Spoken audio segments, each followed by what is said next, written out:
जय हिंद दोस्तों, commando defence academy में आपका हार्दिक स्वागत और अभिनंदन करता हूं। दोस्तों, हम इस वीडियो में बात करेंगे महान्यायवादी की। दोस्तों, अगर आप army, SSC, air force, navy, Delhi police, Rajasthan police आदि की अगर तैयारी करते हो तो इसके लिए यहाँ से आपके लिए एक दो क्वेश्चन पूछ लिया जाता है, तो आपको विशेष ध्यान रखना है। तो इसमें हम करेंगे महान्यायवादी की बात। देखो, महान्यायवादी जो पद है, महान्यायवादी पद का संविधान में उल्लेख मिलता है। और संविधान में उल्लेख कहाँ मिलता है? तो संविधान में आप ध्यान रखना, संविधान में उल्लेख मिलता है अनुच्छेद 76। अनुच्छेद 76 में महान्यायवादी पद का उल्लेख मिलता है। और देखो, महान्यायवादी जो पद है, इसका मुख्य कार्य क्या है?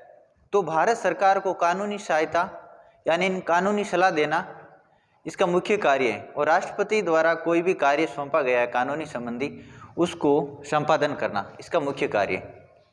और अगर आपसे पूछे वर्तमान में महान्यायवादी कौन है, तो वर्तमान में महान्यायवादी है के वेणुगोपाल।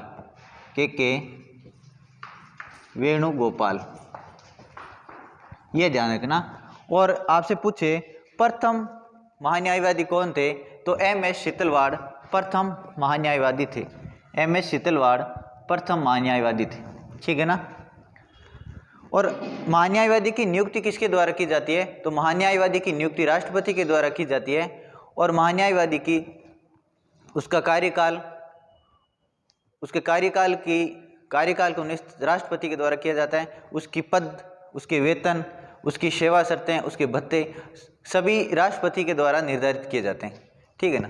तो ये ध्यान रखना कि संविधान में उल्लेख कहाँ मिलता है? अनुच्छेद 76 में महान्यायवादी पद का उल्लेख मिलता है। इसको अटॉर्नी जनरल भी कहते हैं। प्रथम महान्यायवादी कौन है? तो एम.एस. शीतलवाड़, ठीक है ना।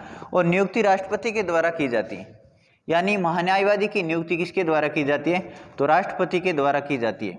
राष्ट्रपति सर्वोच्च न्यायालय के न्यायाधीश बनने की योग्यता रखने वाले व्यक्ति को महान्यायवादी के रूप में नियुक्त किया जाता है। यानी उसको कानून की जानकारी होनी चाहिए।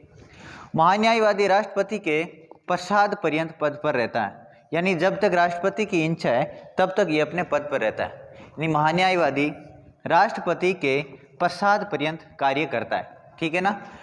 इसके महान्यायवादी के वेतन, भत्तों एवं कार्यकाल और सुविधाओं का निर्धारण राष्ट्रपति के द्वारा किया जाता है। यानी इसके वेतन, भत्तों व कार्यकाल में सुविधाओं का निर्धारण किसके द्वारा किया जाता है? तो राष्ट्रपति के द्वारा निर्धारण किया जाता है। महान्यायवादी का मुख्य कार्य क्या है, ये ध्यान रखना। आपको मैंने बताया कि भारत सरकार को कानूनी सलाह देना, यानी भारत सरकार को कानूनी सलाह प्रदान करना तथा राष्ट्रपति के द्वारा सौंपे गए कार्यों का संपादन या निष्पादन करना, ये इसका मुख्य कार्य है। ये ध्यान रखना कि जो महान्यायवादी है ये विधि का सर्वोच्च अधिकारी है। यानी विधि का, कानून का सर्वोच्च अधिकारी है। और भारत का प्रथम विधि अधिकारी होता है ये, ठीक है ना। ये महान्यायवादी संसद की बैठक में भाग ले सकता है, संसद में बोल सकता है, लेकिन मतदान नहीं कर सकता है, ये ध्यान रखना। यानी इसे संसद की बैठकों में भाग लेने का अधिकार प्राप्त है, बोलने का अधिकार प्राप्त है, परंतु मतदान नहीं कर सकता। यानी कोई भी कानून बन रहा है संसद के अंदर, कोई भी विधेयक पारित हो रहा है तो उस पर ये भाग ले सकता है, लेकिन मतदान नहीं कर सकता है। बोल सकता है लेकिन मतदान नहीं कर सकता है, ठीक है दोस्तों। तो ये ध्यान रखना। और इसका उल्लेख संविधान में आप ध्यान रखना, अनुच्छेद 76 में इसका उल्लेख मिलता है, ठीक है ना।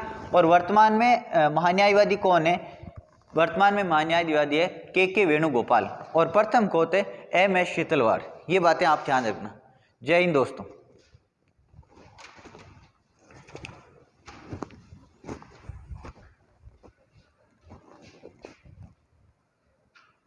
आप स्क्रीनशॉट ले सकते हो इस वीडियो का।